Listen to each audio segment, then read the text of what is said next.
देवभूमि उत्तराखंड की इन हसीन वादियों से आप सभी प्यारे दर्शकों को मेरा प्यार भरा नमस्कार। दोस्तों, आप देख सकते हैं मेरे सीध में अभी मैं जो मेरी लोकेशन है वो है बिल्कुल पहाड़ों के बीच में हूँ दोस्तों। और ये जगह है जो आप सामने देख रहे हैं, ये है सुंदरडुंगा ग्लेशियर दोस्तों। यहाँ पर्यटन लगभग वर्ष भर चलता रहता है दोस्तों। और नीचे आप देख सकते हैं पिंडर नदी साफ दिखाई देती दोस्तों इस लोकेशन से। और ठीक मेरे दाएं ओर पिंडारी ग्लेशियर। यहाँ पर भी पर्यटन लगातार बना रहता है। पर्यटन की दृष्टि से काफ़ी अच्छी जगह है दोस्तों। यहाँ पर दोनों ग्लेशियर आमने सामने दिखाई देते हैं। ये जो नदी नीचे आपको दिखाई दे रही है, ये नदी है पिंडर नदी। तो जो इसका मिलन होता है ये सीधे यहाँ से जाकर अलकनंदा में मिलती है दोस्तों। यहाँ की प्राकृतिक सुंदरता और यहाँ के ग्लेशियर और बर्फ बर्फ से ढके हुए पहाड़ों के कारण यहाँ पर्यटन काफ़ी बड़ी मात्रा में होता है दोस्तों। आप देख सकते हैं यहाँ की लोकेशन कुछ इस तरह की है। इतनी खूबसूरत जगह है यहाँ पर कि किसी का भी मन मोहित हो सकता है।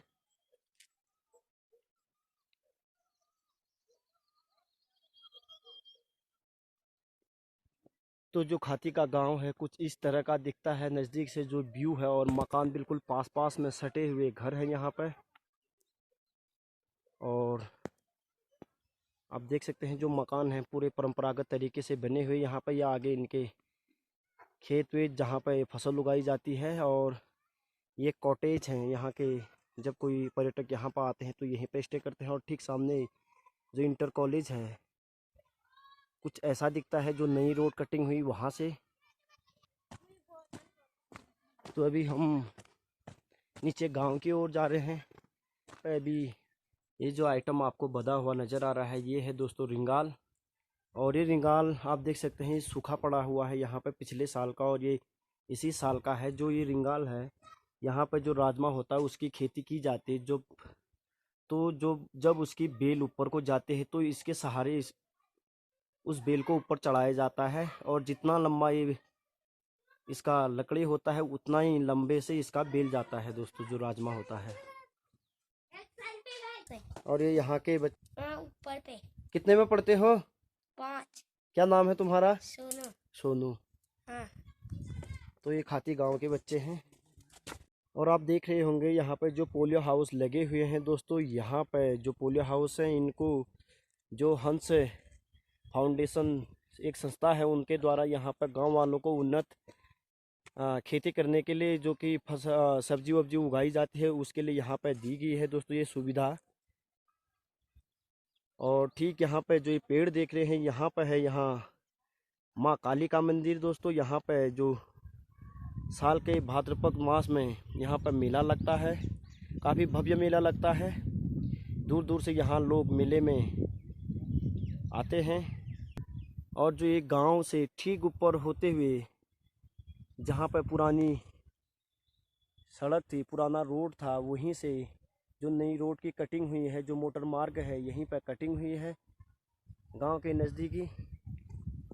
तो आप देख सकते हैं जो ये खाती का स्कूल है यहाँ पर जो प्राथमिक विद्यालय है, प्राथमिक शिक्षा से लेकर जो इंटरमीडिएट की शिक्षा है यहीं पर पूरे सारे जितने भी भवन हैं, जितने भी क्लासेस चलती हैं इसी बाउंड्री के अंदर चलती हैं। आप देख सकते हैं जो इसका आंगन है बिल्कुल जो हमारे यहाँ पत्थर होते हैं उसी से इसको सजाया गया है आंगन को।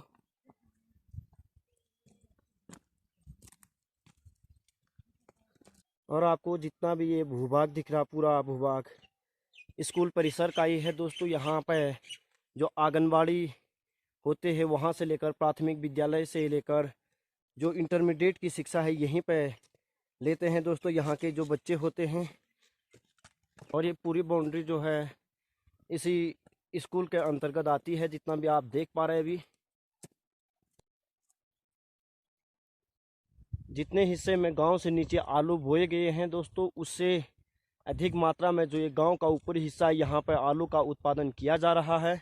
जितने भी आपको ये बुआई वाले खेत दिख रहे हैं वो सारे खेत यहाँ पर आलू की बुआई की गई है। तो ये आलू आज से 6 महीने में तैयार हो जाएंगे दोस्तों। तो काफ़ी ज़्यादा मात्रा में यहाँ आलू की जो सब्जी है वो उगाई जाती है। जो इस गांव के घरों की खूबसूरती है दोस्तों, ढांचागत खूबसूरती है, वो काफ़ी बेहतरीन है दोस्तों। क्योंकि यहाँ पर जो लकड़ी, इमारती लकड़ी पाई जाती है, यहाँ से 1 किलोमीटर के दायरे में पाई जाती है दोस्तों। तो यहीं के जो लोकल लोग होते हैं, स्थानीय व्यक्ति होते हैं, वही इन लकड़ियों को जंगल से काटते हैं दोस्तों। और उसके बाद जो डिज़ाइन दिया जाता है वो भी यहीं के लोग करते हैं। तो काफ़ी सस्ता बैठ जाता है इनको। काफ़ी मात्रा में यहाँ पर इमारती लकड़ी पाए जाने के कारण जो ये ढांचे बने हुए हैं, जो छत बनते हैं, इनके टीन से बनाए जाते हैं, ताकि जो उसके नीचे पलाई का काम होता है वो यहाँ की लकड़ी, जो तख्ते कहते हैं, उससे यहाँ काम चल जाता है। तो जैसे ही मैं खाते के ऊपर वाले धार में पहुँचा तो यहाँ से यहाँ पर जो जंगल है वो साफ दिखाई दे रहा है। आप देख सकते हैं जो ऊपर को पेड़, सीधे पेड़ दिखाई दे रहे हैं। तो यही पेड़ इमारती लकड़ी के काम आते हैं।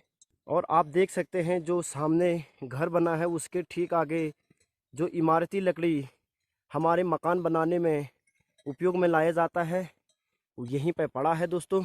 आप देख सकते हैं तख्ते और बल्ली जितने भी सारे हैं यहाँ पर रखे हुए हैं। इनका भी शायद नए घर का निर्माण हो रहा है।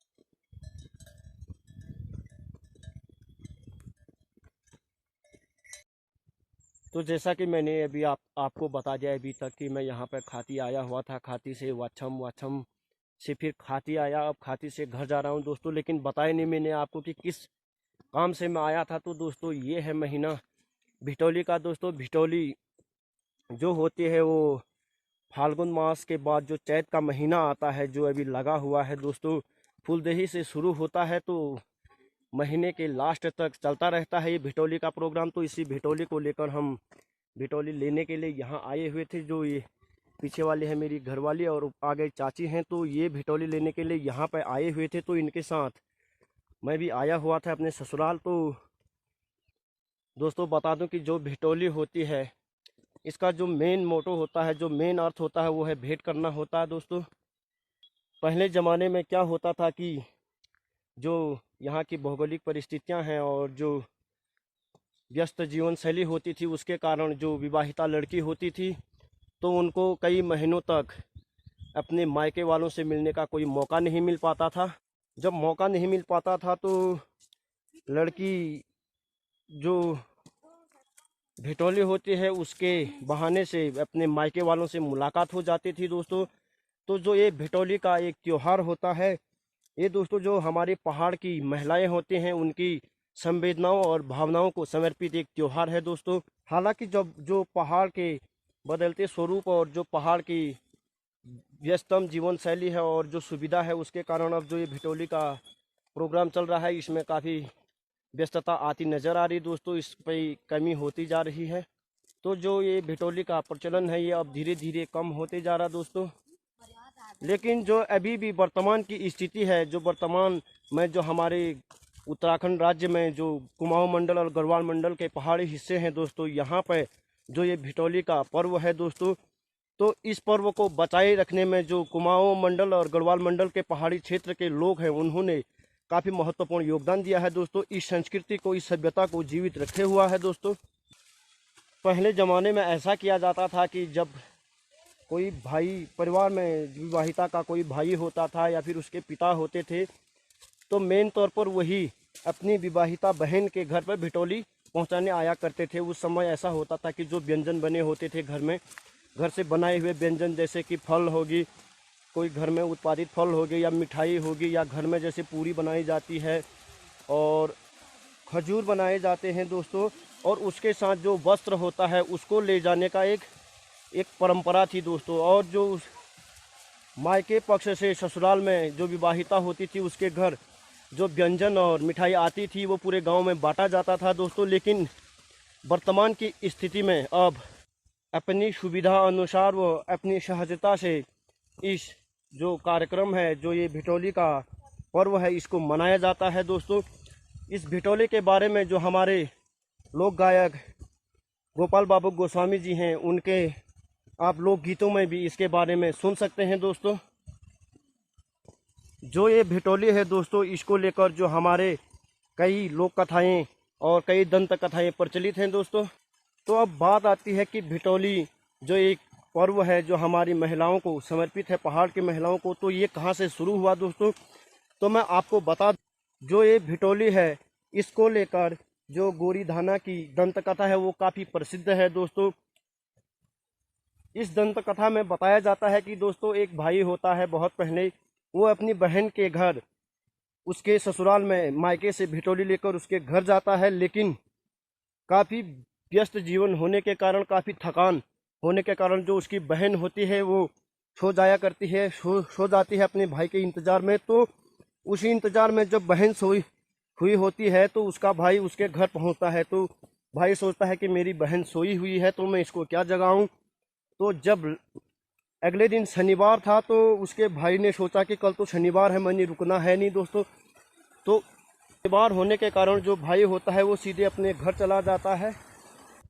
तो जो भाई होता है वो जैसे ही घर जाता है दोस्तों, तो उसकी बहन की आंख जब खुलती है तो वो देखती है जो उसका भाई है उसने उसकी भिटौली उसी के बगल में रख दी है। तो वो यह सोचती है कि मेरा भाई थक हार के इतने दूर से मेरे घर आया और वो भूखा यहाँ से चले गया दोस्तों। तो उसकी जो बहन होती है वो बोलती है कि भाई तुम मेरे घर आए और मैं सोई रही और आप भूखे प्यासे रह गए। तो ऐसे ही बोलते बोलते बहन की एक दिन मृत्यु हो जाती है। तब से जो ये हमारे उत्तराखंड की परंपरा है भिटौली, इसको मनाया जाता है दोस्तों। यही कारण है कि भिटौली इसी याद में मनाई जाती है।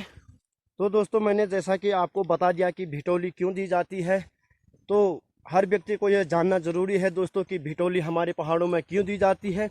और जो हमारी आधुनिक जीवन शैली है इसमें लगातार दोस्तों जो हमारी भिटौली की परंपरा है इसके अस्तित्व को बहुत खतरा हो रहा है दोस्तों। तो प्लीज़ जितने भी लोग मेरी इस वीडियो को देख रहे हैं, सुन रहे हैं, प्लीज़ आगे को फॉरवर्ड कीजिए दोस्तों, ताकि हमारी जो सभ्यता है ये जीवित रहे दोस्तों, इसका और हम अपनी सभ्यता संस्कृति को बचाए रखें।